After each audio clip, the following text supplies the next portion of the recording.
We have two. Every time we come to a new ecosystem, like we recently opened our new location for Greentown here in Houston, we become a convener for the ecosystem, in this case for climate tech companies. So we become a neutral ground. Our building hosts any kind of stakeholder that needs to be engaged in the energy transition for Houston. So not only we have our startups that we call our members, but also our corporate partners, also universities, investors. We have a group of more than 400 investors that are always partnering with us, and any other startups or core organization in the community at large, without forgetting, of course, the civic leaders and the state legislators. We need everybody, and we really believe that Houston has all these key ingredients to make energy transition happen. We just need to put them together. And that's who we are. We are a convener and we are a catalyst to make things happen here in Houston, and of course, also in our Boston incubators.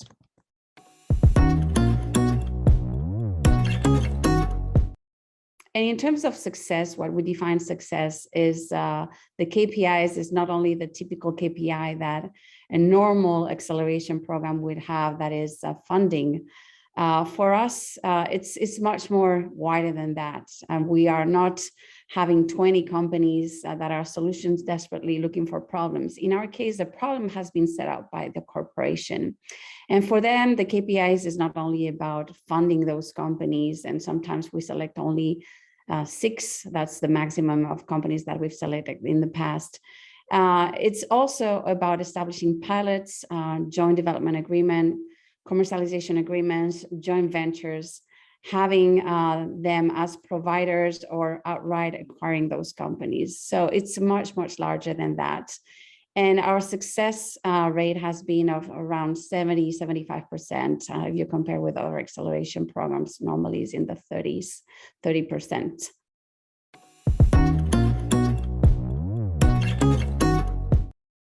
Over the past couple of years, our open innovation activities have become broader, not only in scope of technology, but also in terms of the number of partners involved. So in 2020, we had our Offshore Wind Challenge with Vineyard Wind, and we also had our Bold Ideas Challenge with Schneider Electric in terms of energy storage.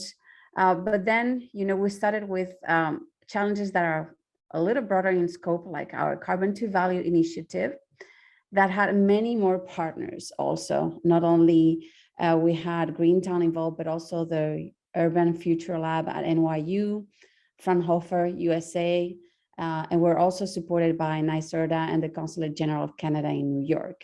We also, as part of this program, not only had the Carbon Leadership Council that was created with several partners, but also the program is much longer than the typical launch acceleration program that we have that lasts from 6 to 8 months. In this case, this is a 3-year program, just because of the scope of the challenge of bringing not only carbon sequestration, but also carbon to value. So you not only need to get the carbon, but also you need to figure out how you're going to use the carbon once you sequestrate it. Same thing with another of the challenges that were just launched, a new hydrogen challenge that this time also has several partners. Because we not only need to think about the new technologies to produce hydrogen, but also the part of the infrastructure. The infrastructure needs to be created to bring together hydrogen hubs. And Houston really is pushing forward to create a hydrogen hub. And that's why this hydrogen challenge is not only in partnership with Shell, but also EPRI and the city of Houston.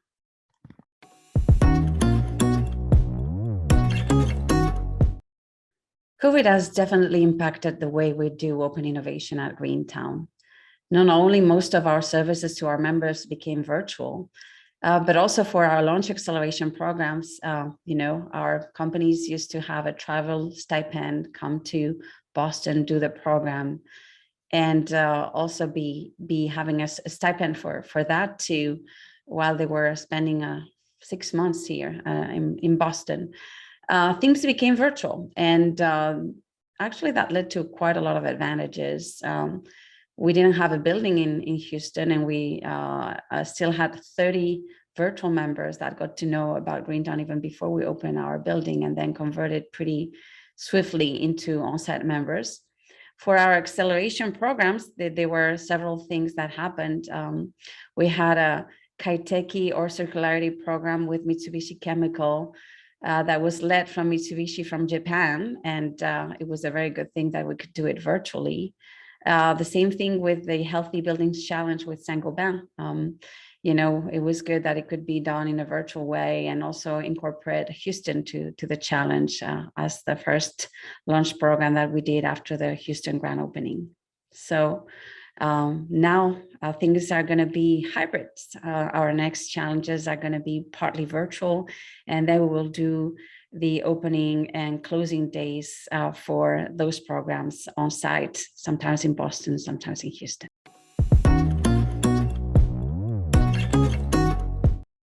The tech areas more relevant for us in 2022 continue to be offshore wind, carbon tech, the circular economy, hydrogen, buildings and energy storage. And of course, as I mentioned before, you can see that we have quite a lot of acceleration programs around that, not only with the Carbon to Value second year, starting with our Carbon Leadership Council, but also with this amazing new program that we have, the Hydrogen Accelerator program. So we can't wait for that to get launched, and we're accepting applications right now. So really, increases in corporate climate commitments, strong outcomes from startup and corporate partnership, and groundbreaking momentum in the climate industry, including the country's first and second large offshore wind projects, and increased support for carbon tech from both public and private sources. They leave us with this feeling of optimism about the path forward for climate action and what we can achieve at Greentown. So stay connected. If you want to learn more and have more news about our launch and open innovation programs, feel free to log into greentownlabs.com. And over there, you can have access to our monthly newsletters. Thank you. And again, we feel very honored for this great award.